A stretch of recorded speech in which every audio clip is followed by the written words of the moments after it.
back to the channel. I'm happy to see everybody back. Today we're going to be talking about Conceal, Don't Feel. Now, this book is so it says, what if Anna and Elsa never knew each other?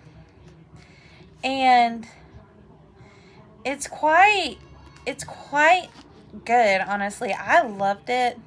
This book has a lot of hate and love relationship amongst the readers that have read it. I absolutely loved it. It says, it says, following the unexpected death of her parents, just like in the movie, Elsa is forced to answer this question sooner than she hoped, becoming the sole ruler of her kingdom and growing lonelier than ever. But when mysterious powers begin to reveal themselves, Elsa starts to remember fragments of her childhood that seem to have been erased. Fragments that include a familiar-looking girl. Determined to fill the void she has always felt, Elsa must take a harrowing journey across her icy kingdom to undo a terrible curse and find the missing princess of Arendelle. So, basically what it is that when in the movie where it gets to the point where Anna and Elsa are playing in the ballroom and Elsa accidentally strikes Anna, not meaning to, completely on accident, that's where this book picks up. You do revisit that scene later in the book, but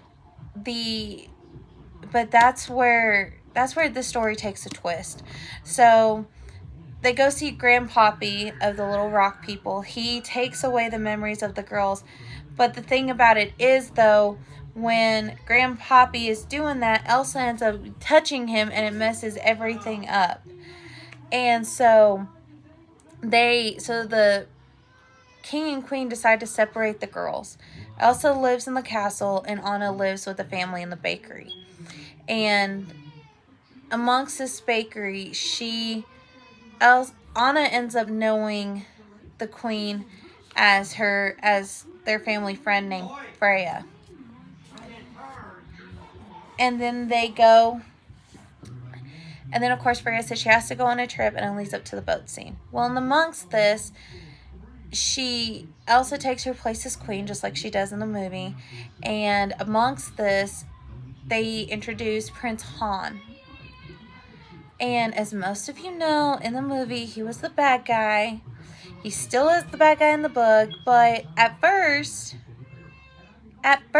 they make him out to be the good guy. And I fell in love with Hans. I'm not going to lie. I fell in love with Hans throughout this book until he turned against Elsa, just like he does in the movie. But what's strange about this is that throughout this whole time, Anna has this desire to go to work at the castle. Elsa feels like that she's missing something. And she finds these clues that lead her to meet Anna. Like, she finds Anna's hope chest. She finds a letter. She finds a brush with red hair on it. Which then Olaf ends up coming into the picture. And Olaf's trying to tell her about Anna and all the fun they had as kids. There I went, sorry. But here's the weird part about this whole thing. So, in the movie, Anna gets struck again by Elsa on accident and stuff, right? Well, in the book, the closer Anna gets to Elsa, the more and more and more cold Anna gets. To the point to where they're out on the lake in front of the castle, and Anna just becomes frozen, just like she does in the movie. The book really follows the movie. I know I keep saying just like in the movie. And honestly, the book does follow the movie's like timeline and stuff. But the thing about it is that I feel like it's very much different just due to the fact of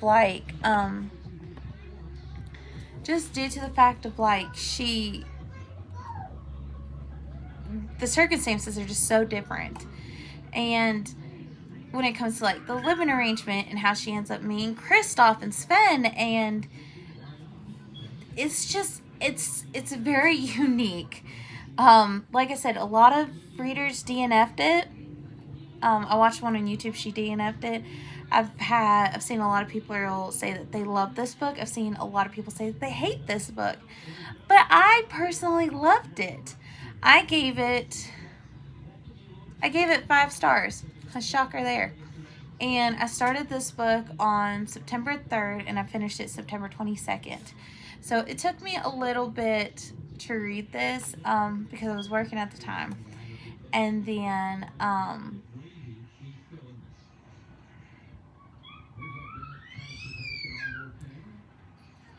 I finally finished it before the storm hit, before Hurricane Helene had come through. But I mean, I thoroughly enjoyed it. I would recommend it, but it wouldn't be like one of my strongly recommend books among some of the other ones I've read. But I definitely did enjoy it, and I'm very excited for the other books in the series. But with that being said, I am off, guys. Remember to always stay magical. Bye.